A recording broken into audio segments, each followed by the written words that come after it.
예, 안녕하세요. 종로학원 수리논술 선생 김성원입니다. 이번 시간에는 2021학년도 이제 논술을 준비하고 있는 학생들한테 어떤 식으로 이제 준비를 해야 될지 좀 짧지만 임팩트 있게 이 부분에 대해서 설명하려고 우선은 제가 여기에 있습니다.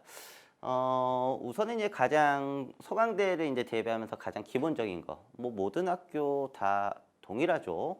우선은 이제 모의 논술, 이제 올해 이제 범위가 상당히 달라졌기 때문에 모의 논술 같은 경우에 대해서 우선은 기본적으로 보는 거는 당연해요. 근데 이제 중요한 거는 내가 서강대를 지원한다고 해서 서강대 부분만 보지는 말고요. 전반적으로 최근에 나온, 그쵸? 2021학년도를 대비하기 위한 모의 논술을 좀 전체적으로 어떤 유형으로 어떤 트렌드로 나오는지를 확인하고 가는 것도 나쁘지는 않아요. 시간의 여력이 된다라면 서강대 문제가 이제 어떤 식으로 출제를 하고 어떤 식으로 준비해야 될지를 얘기를 할 건데 우선 서강대는 우선은 이제 큼지막하게 얘기를 한다면요. 약간 논증 파트가 나옵니다. 이제 그 부분에서 이제 변별력을 좀 주고요. 그 다음에 전체적인 마지막 문제, 마지막 문제 같은 경우는 한마디로 앞 문제를 활용하는 문제가 대부분 나와요.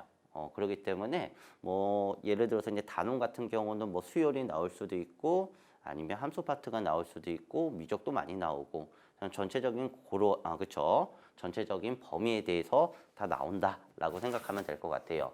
우선은 이제 기출문제 보시면 이제 어떤 트렌드로 나오는지 어떤 유형들을 좋아하는지를 쉽게 파악할 수가 있는데 선생님이 봤을 때는 3개년 정도는 기본적으로 풀고 임하면 충분히 많이 도움이 될 겁니다. 그러면 올해 1차죠. 서강대 모의 논술은 어떤 식으로 이제 출제됐는지 한번 분석해 보고요. 그 부분에 대해서 이제 어떤 식으로 접근하고 어떤 식으로 이제 연동을 시키는지 그 부분 함께 배울 것 같아요. 간단하게 얘기를 할 테니까 한번 짧은 시간 동안 좀 주목해 주시고요. 우선은 제시문이 실어줍니다. 그렇죠? 이제 학교마다 달라요. 제시문을 안 실어주는 학교가 있고 사고력으로 문제 푸는 학교가 있고요. 서강대는 제시문에 우선 교과 내용을 실어줘요. 우선은 이제 제시문 가려보면 이게 이항정리죠. 이항정리 같은 경우는 이용하라는 문제는 무조건 나옵니다. 그렇기 때문에 제시문 가에 있다라는 거는 이게 이제 문제 4번에서 나오지는 않을 거예요. 그렇죠? 먼저 언급했다는 거는 먼저 활용한다는 뜻이거든요. 그런 순간적인 센스도 발휘를 해야 돼요. 아무래도 이제 제시문가가 먼저 실렸기 때문에 아마 첫 문제, 그렇죠? 나오지 활용되는 문제가 나오지 않을까 정도는 이제 우선 예상이 가능하고요. 제시문 나를 보면 너희들 우선은 이제 부등식 일명 결과론적으로는 이제 일명 이제 샌드위치 정리예요. 그렇죠? 이런 형태에 대한 문제가 나온다라고 생각하면 될 것 같고요. 제시문 달을 보게 되면요. 이건 등비수열의 합이죠.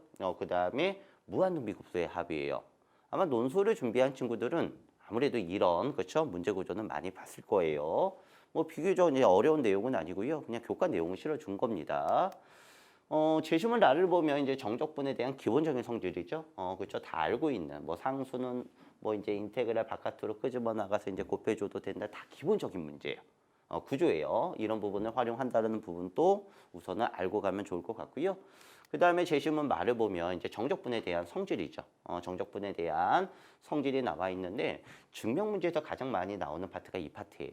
아시겠죠? 한마디로 피적분함수로부터 우리는 뭐를 하자? 한마디로 정적분에 대한 증명 문제 상당히 많이 나옵니다. 주제를 보니까 결과론적으로 제시문은 이항정리 나왔죠. 그 다음에 무한등비급수의 합 나왔고 극한 나왔고 그 다음에 미분, 그 다음에 적분, 그 다음에 성질 이런 식에 대한 구조가 나왔기 때문에 아무래도 문제 구성은 이런 맥락의 문제가 나오지 않을까라는 거를 우리는 추측해 줄 수가 있겠죠. 문제로 한번 가보도록 할까요? 문제 이제 어떤 식으로 우리가 준비하면 될지, 어떤 식으로 이제 준비보다는 이제 접근하면 될지 그 부분을 한번 파악해 볼 건데요. 1번 같은 경우에 대해서는 A가 양수일 때, 그렇죠? 자연수N에 대해서 다음 부등식의 성립함을 보이시죠. 우선은 제시문의 교과 내용이 실어준다라면요, 최대한 활용하는 게 좋습니다. 이게 이제 출제의 의도거든요. 우선은 이게 거듭 제곱이 나와 있어요. 그러면 제시문가 이항정리식을 활용을 하면 이 문제 같은 경우는 충분히 아무래도 이제 해결이 가능할 거예요. 여기서 주목해야 될 항은 아무래도 이제 세 번째 항이 될 거예요. 아시겠죠? 0, 1, 2 제곱 구조이기 때문에 세 번째 항만 주목을 하면 충분히 해결이 가능합니다. 우선은 증명을 우리가 왜 하죠? 증명을 왜 하냐면 이용하려고 증명하는 거예요. 그래서 우리는 요놈으로부터 얘를 우리는 보이면 돼요. 그러니까 한마디로 말해서 요놈의 구조를 뭐 해주면 된다? 만들어주면 되거든요. 어렵지는 않아요. A 대신 얼마를 1을 대입하면 2의 거듭제곱 구조로부터 역수를 취한 다음에 n을 곱해서 우리는 요놈을 활용해줘서 요놈의 값을 구해줄 수가 있다. 증명이 나온다는 거는 무조건 활용하는 문제는 나올 거예요. 근데 이 문제는 뭐 얘를 그쵸? 얘를 증명하라는 거는 요놈을 활용하라는 구조 쉽게 우리가 파악이 가능할 거예요.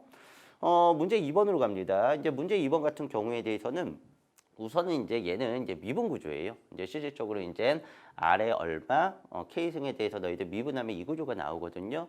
근데 이 부분 파악하기가 좀 어려울 수는 있어요. 이게 이제 몇 급수랑 연관이 되어 있습니다. 근데 파악하기가 좀 어려운데 이제 시그마는 규칙이라는 게 있기 때문에 이게 뭐지? 고민하지 말고요. 그 시간에 시그마를 순차적으로 한번 1부터 쭉 아니면 n부터 쭉 나열을 한번 해봐요.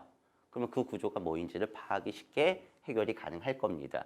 그래서 이제 얘가 이제 미분 구조이기 때문에 결과론적으로 뭐라는 뜻이야? 우리는 이제 요놈을 등비 구조로 바꿀 수가 있거든요. 제시분을 활용하면 됩니다. 그래서 우리는 등비 수열에 대해서 이제 미분 구조를 바탕으로 우리는 요놈의 관계식을 쉽게 유도해 줄 수가 있다. 근데 얘를 왜 증명을 하죠?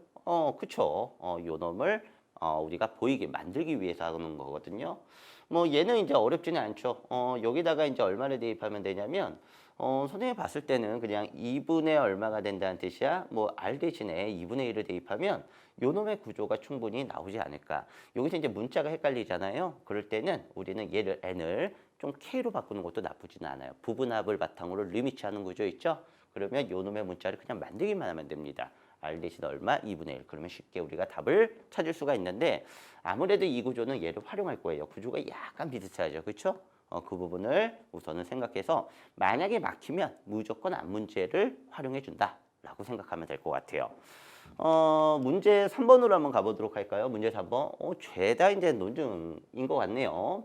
우선은 아래 범위가 0부터 1 사이다. 이제 공비인데 얘는 무한등비급수의 합이구나. 뭐 이 정도까지는 쉽게 파악이 가능할 것 같은데 활용하라는 거. 우선은 모든 자연수에 대해서 다음 등식의 성립함을 보이죠. 한번 볼게요. 얘는 실질적으로 n 더하기 1을 대입을 하면 얘는 이제 적분에서 요놈의 구조가 나온다. 얘 적분을 활용하라는 거예요.